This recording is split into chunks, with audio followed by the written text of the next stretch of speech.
एक बड़े शहर में एक बहुत ही अमीर परिवार रहता था। उस परिवार के पास पैसा, शोहरत, जमीन जायदाद, बड़ी बड़ी गाड़ियां और नौकर चाकर सब कुछ था। लेकिन उस घर की सबसे बड़ी खुशी उनकी इकलौती बेटी रिया थी। रिया अपने माता पिता की जान थी।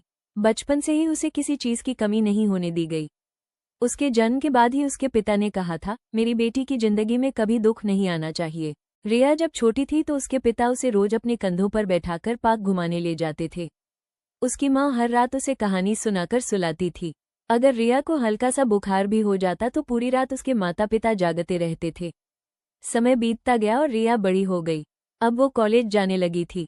उसके पिता ने उसकी सुरक्षा के लिए एक नई कार खरीद ली और उसके साथ एक ड्राइवर भी रख लिया। उस ड्राइवर का नाम रमेश था। रमेश बहुत ही गरीब परिवार से था। उसके पिता किसान थे और घर की हालत ठीक नहीं थी। इसलिए रमेश शहर में नौकरी करके अपने परिवार की मदद करता था। वो बहुत ही सीधा सादा, मेहनती और शांत स्वभाव का लड़का था। रिया रोज उसी गाड़ी से कॉलेज जाती थी।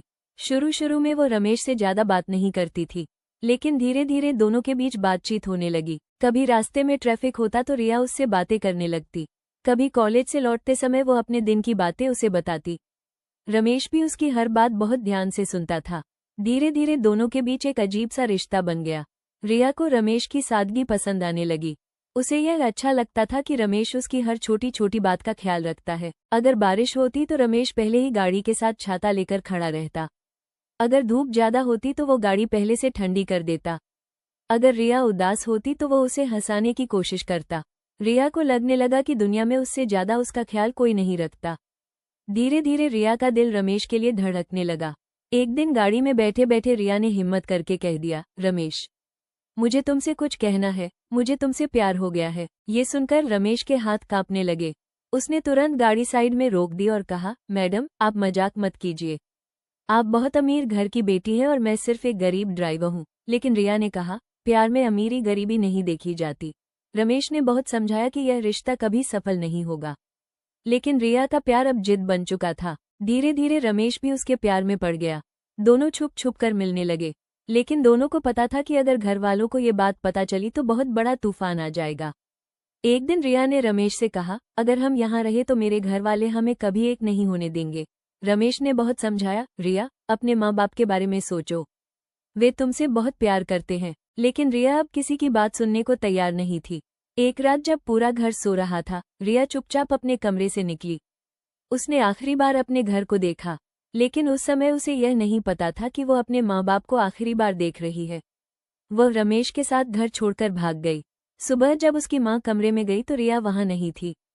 पूरा घर घबरा गया। उसके पिता ने तुरंत फोन मिलाने शुरू किए, लेकिन रिया का फोन बंद था। जब उन्हें पता चला कि रिया घर के ड्राइवर के साथ भाग गई है तो उनके पैरों तले जमीन खिसक गई। उन्होंने तुरंत पुलिस में शिकायत दर्ज कराई। पुलिस ने कई दिनों तक तलाश की। आखिरकार एक दूसरे शहर में दोनों मिल गए। पुलिस ने उन्हें पकड़कर थाने में ले आया। थाने में रिया के माँ बाप भी पहुंच गए। रिया की माँ अपनी बेटी को देखते ही रोते हुए उससे लिपट गई। वो बार बार कह रही थी, बेटी घर चलो, हम तुम्हें कुछ नहीं कहेंगे। रिया के पिता की आंखों में भी आंसू थे। उन्होंने कांपती आवाज में कहा, बेटा, चलो घर चलें, जो हुआ उसे भूल जाते हैं। लेकिन रिया ने सबके सामने कहा, मैं अब 20 साल की हो चुकी हूँ। मैं अपनी मर्जी से रमेश के साथ आई हूँ और अब मैं उसी के साथ रहूंगी। ये सुनकर उसके माता पिता का दिल जैसे टूट गया। रिया ने पुलिस के सामने लिखित बयान दे दिया कि वो अपनी मर्जी से रमेश के साथ रहना चाहती है। पुलिस कुछ नहीं कर सकी। रिया अपने पति के साथ चली गई। उस दिन के बाद उसके माँ बाप की जिंदगी बदल गई। जो लोग कभी बड़े बंगले में रहते थे, उन्होंने वो बंगला छोड़ दिया। उन्होंने अपनी सारी जमीन और जायदाद दान कर दी। अब वे एक छोटे से कमरे में रहने लगे। रिया की माँ हर रोज रोती रहती थी। वो अक्सर दरवाजे की तरफ देखती रहती और कहती, शायद आज मेरी बेटी वापस आ जाए। रिया के पिता बाहर से मजबूत बनने की कोशिश करते थे, लेकिन अंदर से वे भी टूट चुके थे। समय के साथ उनका दुख और बढ़ता गया। चिंता और दर्द ने उनके शरीर को कमजोर कर दिया। एक दिन अचानक दोनों को एक ही समय पर दिल का दौरा पड़ा। उस छोटे से कमरे में, जहां कभी उनकी बेटी की हंसी गूंजती थी, उसी कमरे में दोनों की मौत हो गई। कुछ समय बाद ये खबर रिया तक पहुंची। ये सुनकर रिया के पैरों तले जमीन खिसक गई। वह जोर जोर से रोने लगी। वो तुरंत उस गली में पहुंची जहां उसके माँ बाप रहते थे, लेकिन वहां के लोग उससे बहुत नाराज थे। लोगों ने कहा, जिस बेटी की वजह से उनके माँ बाप इतना रोए, उसे अब उनका चेहरा देखने का कोई हक नहीं। किसी ने भी रिया को अपने माँ बाप का अंतिम चेहरा देखने नहीं दिया।